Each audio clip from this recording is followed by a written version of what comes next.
વઢવાણ રામી માળી જ્ઞાતિ ટ્રસ્ટ સંચાલિત કેળવણી મંડળ દ્વારા સીયુ શાહ મેડિકલ હોલ ખાતે સરસ્વતી વંદના કાર્યક્રમ યોજાયો હતો, જેમાં સુરેન્દ્રનગર મહાનગરપાલિકાની ચૂંટણીમાં વોર્ડ નંબર 12માં વિજેતા બનેલ માળી સમાજના નેહલબેન રાજેશભાઈ હળવદિયાનું સન્માન કરવામાં આવ્યું હતું. સાથે સાથે ધોરણ 8મી 12ના 1 થી 3 નંબરના વિદ્યાર્થીઓ તથા કોલેજમાં ડિગ્રી મેળવેલા વિદ્યાર્થીનું એવોર્ડ આપીને સન્માન કરવામાં આવ્યું હતું.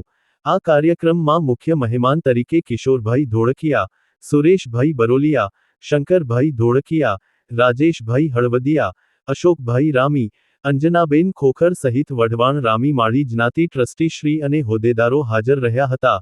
કેળવણી મંડળ દ્વારા છેલ્લા 56 વર્ષથી વિદ્યાર્થીઓ માટે કામગીરી કરવામાં આવે છે, ત્યારે આ કાર્યક્રમનું સંચાલન કેળવણી મંડળના પ્રમુખ શ્રી અજયભાઈ હળવદિયા, મંત્રી શ્રી જયભાઈ અમરકોટી, સંગઠન મંત્રી ધનસુખભાઈ બરોલિયા દ્વારા કરવામાં આવ્યું હતું.